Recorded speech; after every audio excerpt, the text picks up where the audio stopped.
नतीजे काफी शानदार रहे हैं। वो है जेके पेपर और आय में करीब 11% का इजाफा देखने को मिला। नेट प्रॉफिट 18% बढ़ा। मार्जिन्स में भी सुधार देखा गया। हमारे साथ कंपनी के प्रेसिडेंट और डायरेक्टर एएस मेहता जुड़ गए। मेहता साहब, एक शानदार क्वार्टर रहा है आपके लिए। ये बताइए, क्योंकि आप अलग अलग पेपर डिविजन्स में काम करते हैं, सबसे ज्यादा ग्रोथ किस पर्टिकुलर सेगमेंट की तरफ से आई है?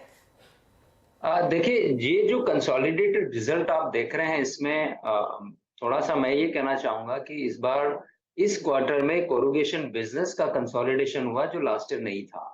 तो जो टॉप लाइन में अगर आप देखते हैं तो उसका एक इम्पैक्ट है। अदरवाइज पेपर सेक्टर में मैं कहूंगा कि हमारी टॉप लाइन मोर और लेस उसी लेवल पे है। उसमें इस बार इस क्वार्टर में ग्रोथ नहीं दिखा है। अनकोटेड पेपर कैटेगरी में जरूर एक ग्रोथ है। Coated paper and packaging board में ग्रोथ नहीं मिली है, रादर डिमांड सबड्यूड रही है और उसकी प्रॉफिटेबिलिटी भी थोड़ा सा इम्पैक्ट हुई है कंपेयर टू लास्ट ईयर। लेकिन अनकोटेड पेपर सेक्टर अच्छा चला। उस कैटेगरी की डिमांड भी अच्छी रही, प्राइस भी बेटर रही और कुछ हद तक कमोडिटी प्राइसेस का जो एडवांटेज मिलना था वो इस क्वार्टर में मिला है। ओके, जैसे कि आपने कहा सर कि कमोडिटी प्राइसेस का आपको एक सब्सटेंशियल बेनिफिट मिला है। मैं आपके लास्ट 3 से 4 वर्षों के मार्जिन्स की ट्रेजेक्ट्री को देख रहा था। 30% की मार्जिन ट्रेजेक्ट्री मेरे ख्याल से सीवाई या फिर FY20 माफ की जगह मैं आप अप्रॉक्सीमेटली इसी रेंज के मार्जिन सर होल्ड करते थे और एंजॉय करते थे। ये मान के चलें कि ये पीक मार्जिन्स हैं इस दौर के, जो ये 30% की ट्रेजेक्ट्री है। मैंने पहले भी कहा था कि 30% या 32% जब भी मार्जिन है वो बहुत लंबे टाइम के लिए सस्टेनेबल मार्जिन नहीं है, क्योंकि जब आप इस इंडस्ट्री में ऑपरेट करते हैं तो लॉन्ग टर्म मार्जिन इंडस्ट्री का अगर आप देखें तो ये एक 20 to 24% का बैंड है, जिसमें इनएफिशिएंट प्लेयर होंगे वो 16-17 के ऊपर ऑपरेट करेंगे, एफिशिएंट प्लेयर होंगे हमारे जैसे वो 24, 23, 25% इसके ऊपर ऑपरेट करेंगे और ये एक हेल्दी मार्जिन है।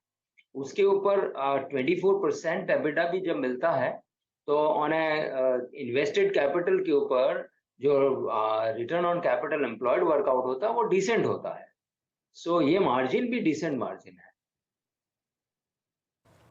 ओके, अच्छा सर, अभी जो पैकेजिंग बोर्ड सेगमेंट है वहाँ पे मैं आऊँ अगर मार्केट में, वहाँ स्थिति कैसी है और कॉपियर सेगमेंट पे स्थिति कैसी रही? और एक और चीज़, जो फार्मा कंपनियों से डिमांड है इस क्वार्टर में कैसी रही? क्या वो हेल्दी रही है इस बार? देखिए, पैकेजिंग बोर्ड का जो डिमांड इस क्वार्टर में रहा वो थोड़ा सबड्यूड रहा।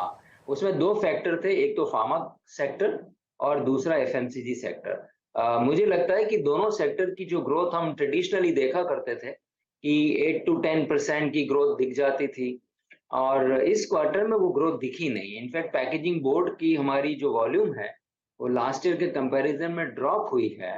कम से कम 5 से 7% का वॉल्यूम ड्रॉप दिखा है इसमें और प्राइस भी ड्रॉप हुई। प्राइस ड्रॉप का रीजन तो ग्लोबल बोर्ड प्राइसेस रहा या ग्लोबल पल्प के प्राइसेस रहे, बट डिमांड भी इतनी स्ट्रांग नहीं रही।